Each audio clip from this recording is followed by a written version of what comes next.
Well, basically, they explained that they were thinking that when they cooperate before the ICI, they will be getting a favorable recommendation from the Commission as state witness. Kung ano man yung kanilang reason for appearing before the Commission, I will leave that to them. But as far as the evidence, their testimonies and affidavits which they have already submitted to the Commission, we will consider those. Now, kung ang ano man ang rason nila, kung bakit sila nagko-cooperate, sila yung mayroong rason noon. But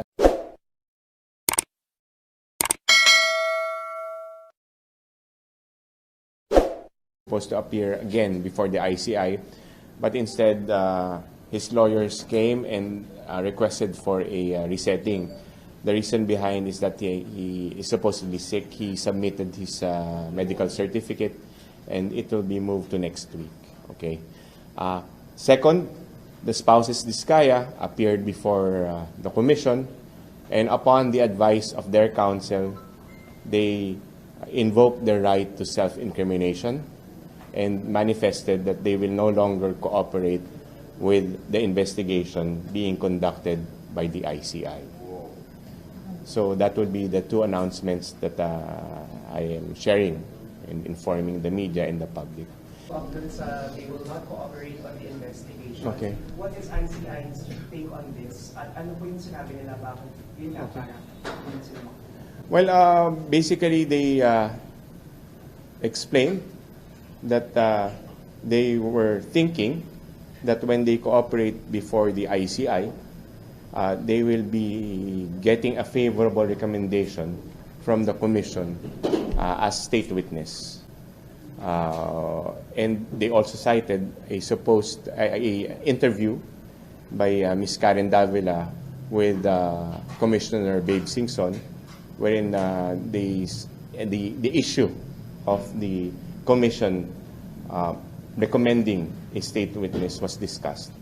So, as far as they're concerned, I believe that they said that there was a statement by Commissioner Singson regarding his own personal take, yung sa kanyang opinion na as of now, he sees no witness or no person who may be recommended by the Commission as state witness. However, I believe, and I saw the interview, that he qualified that as his own and not by the Commission. So because of that, they are now saying that they will no longer appear before the Commission and cooperate. Okay, next. I think we're doing Okay. Yeah. So, print, anybody from print? Okay, radio? TV? I'll pick up, how does the ICI see this non-cooperation from the Diskaya couple? Kailangan pa rin ba natin sila? And pag kailangan natin sila na to Sabina, paano ba yun? Well, unang-una, I believe that we are still continuing with our investigation. Tuloy-tuloy pa rin. Kung ano man ang mga nasabi nila at kung ano man ang mga nasabi ng mga ibang testigo will be sufficient enough, no, for us to continue our investigation, build our cases, and file the necessary recommendations sa Ombudsman. Meron naman tayong magiging sources of information or evidence for us to build our case. So we don't need them anymore? Right now, I think we have, as far as they're concerned, anyway, they were able to appear before the Commission, and that would stand. And we will take those into consideration still. So prior to this, we're curious, ba't pabalik-balik yung dalawa? Because they were saying that they needed some, they wanted to present other additional documents or evidence that might help the Commission. For last na on my part on this Yes. subject. So ibig sabihin, sir, yun namang pag-investigate nyo, kasama yun sa mandate to recommend state witnesses, diba? Yes, that's part of EO 94. Pero yung bang premise ni Attorney Samaniego na we thought pwede kaming maka-advantage dito sa ICI, maybe considered as state witness. Is that a misappreciation of the premise of the investigation? Or? Well, kung ano man yung kanilang reason for appearing before the commission, I will leave that to them. But as far as the evidence, their testimonies and affidavits which they have already submitted to the commission, we will consider those. So we will consider. In what sense? That will be part of our investigation. Now, kung ang ano man ang rason nila, kung bakit sila nagko-cooperate, sila yung mayroong rason nun. But as far as we're concerned, tinatanggap pa rin namin ang kanilang mga information, documents, or evidence that they have provided to us. Yes. Sige, go ahead, Hardy. Hi sir, Hardy Badwela from PTV. Yeah, Hardy. Sir, kay Yusek Bernardo, may we know kung ano yung medical condition na naka-indicate dun sa medical certificate? Ang nakasulat yata parang flu or influenza, parang ganun yun. But hindi coming back, coming next week. Okay. And then sir, dun sa new set of names dun sa panibagong info request, no? Yeah. We've noticed karamihan dito ay private individuals. So may we know sino-sino po sila? Oh, I think it was in the, hold on, it was on the announcement that we made. But can I just refer it just to be sure? Do you have the list pa, John? Para lang sigurado tayo. And I don't miss the names. Coming. Here you go. All right. So, okay. On October 13, 2025, the ICI sent a request to the Department of Justice for the issuance of an ILBO against the following individuals. Former Congressperson Mary Mitzi Mitch Kahayon Uy. Number 2, Arturo Art Atayde. 3, Alvin Tan. 4, Bong Marasigan. 5, Elmer De Leon. 6, Ed Fuentabella. 7, Johnny Santos. 8, John Mary, I don't know how to pronounce this, but Vianney Parago. Alvin Mariano, number 9. 10, Ryan Uy. 11, Daryl Resio. 12, Nestor Venturina. 13, Benji Tokol. Ito na-mention na to sa first, no? Number 14, Romeo Boggs Magalong Jr. This was inadvertently included, no? But this was already part of the initial list. Same as District Engineer Ramon de Venadera, and 16, District Engineer Johnny Protesta Jr. So yung tatlong yun na nabanggit lang ulit, no? But ito ulit bago to, 17, District Engineer Aristotel Ramos, 18, District Engineer Michael P. Rosaria, and 19, Engineer Angelita Garucha. So those are the names included in our request for issuance of an ILBO. So sir, most of them are contractors. Not necessarily, no. I cannot divulge you right now kung ano na, but they definitely might have information with regard to the ongoing investigation being conducted by the ICI. Okay. Sir, Ricky Mendoza from Net25. Sir, ano pong mangyayari sa nangyari kay Karen Davila? Hindi po ba mapapektuhan pa noon yung mga public interviews na ng ating pong mga investigators? Mag-appear pa po ba sila sa mga public interviews? In a way, I don't believe that that's going to be an issue. We will continue to inform the public. We will either through them or through me. But definitely, there's been I think a resolution already that as much as possible, any official announcements or information coming from the ICI will be coursed either through the spokesperson, which is me, or the chairman. And follow-up ko na lang po, yung move po natin kay Saldico.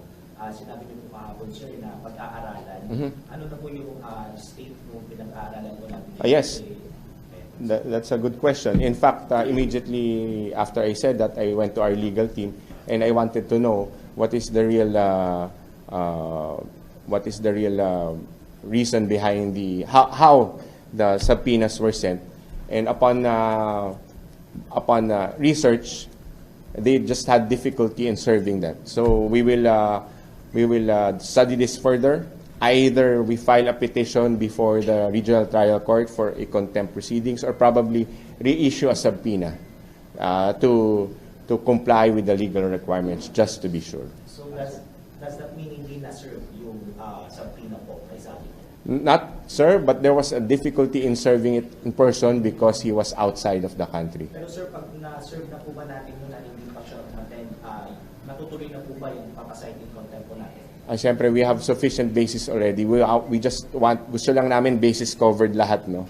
Walang butas sa aming, sa pag-apply or sa pag-petition sa korte ng application for indirect contempt. So we wanted to make sure about that. I wanted to make sure about that. Kaya sabi ko, pag-aralan ninyong mabuti kung meron tayong dapat gawin pa just to make sure that we have sufficient basis to file or go to the courts and ask for indirect contempt. Gawin muna natin. Does the ICI have knowledge dun sa pinanggit ko kahapon ng palas na gagawing state witness or may chance na gawing state witness po si Kong Martin Romualdez? Wala akong alam na ganong plano or ganong plano or intent by the DOJ, because DOJ naman na magde-decide dyan.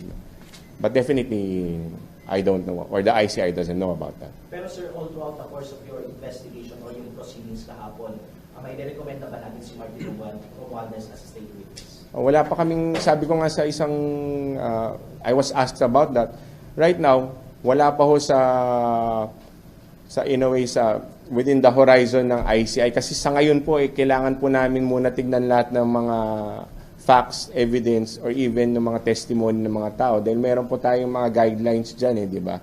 Sa WPP application. And one of those would be not the most guilty. Isa yung mga yun, no? So, titingnan natin lahat ng mga elementong yan. And we want to make sure if and when there is a necessity na kailangan namin mag-recommend ng state witness, we have to be sure that we will be following those rules. So sa ngayon, medyo kulang pa dahil kasimula pa lang nga ng investigation. So we cannot conclude. Last one, sir, para sa Last one. ano po yung, kumbaga yung process dun sa ILBO po, meron po bang, kailangan po ba nila magpaalam dun sa DPWH kung lalabas po sila ng bansa? Well, I believe that's a procedure in any government agency. If you're a government employee, kailangan mo magpaalam ng travel authority ang tinatawag dyan sa head of agency. So, as far as these government officials are concerned, who are part of the ILBO, they would have to go through that process. Kailangan nila magpaalam. Thank you, sir. Sir, Lisa Mataner from Bombo Radio, Philippines. Ask lang din ako ng update kasi di ba tuloy-tuloy na yung field investigation nga ng mga field engineers po ninyo as you said Monday. So any update on this? Mayroon na po ba tayong any development? Ayan, maganda na tanong ninyo yan, no? Kasi gaya nga ng sinasabi ni General Azurin nung Monday, nung nag-oath siya, and after that, during our press conference, the next step would be doing technical evaluation. And one of those is either you go directly to the site or we are exploring technology to do that. I cannot just tell you right now how we will do that, but we are exploring that and we are excited about that option. Sir, ano ang implication ng hindi na pag-cooperate ng mga Diskaya dito sa ICI considering na sila ang prominent talaga pagdating natin sa mga contractor sa flood control projects? May any implication ba ito? Mabubutasan ba ang ICI with this? Hindi naman. Marami naman tayo mapapagkuhanan ng information. In fact, ang dami nang nagte-testify. And pagdudugtong-dugtong natin lahat yan para makuha natin kung ano talaga nangyari at makuha natin kung ma-filean natin or ma-recommend natin na ma-filean itong mga taong to. But definitely, we will get to the bottom of this. We will continue our investigation para malaman natin kung sino talaga yung mga may sala. Sir, Last na. Last question, please. Follow up on sa question ng Bombo Radio. Will this affect yung bilis ng investigasyon yung sa hindi ng pag-cooperate ng mga Diskaya? And second question, sir, sa tingin ninyo may nag-influensya sa mga Diskaya para hindi na mag-cooperate sa investigasyon ninyo? As far as yung bilis ng investigasyon, hindi naman siguro. Gaya nga ng sinabi ko, we have other sources. No? We can tap other sources. At ano yung pangalawang Kung tanong? may nag-influensya sa mga Diskaya? I cannot speculate on that. Hindi ko Sir, alam. under consideration ba sila ng state witness? Wala pa nga kami, di ba? Sa gaya nga ng nasabi ko, it's too early to tell Kasi kailangan natin makuha muna yung buong picture bago tayo makarekomenda kung kailangan magrekomenda. Sir, on the case of former Yusek Na. kasi padalawang beses na kung hindi siya pumunta. If the third time around hindi pa rin siya sumipot for some reason, what will ICI do? We'll wait for that because it's the commission who will decide on that, not me. Okay. Schedules, Thank you. schedules. We'll send it to you guys, Yeah, just to you be will. sure. We'll send it to you. Thank you so much. Thank you. Thank you.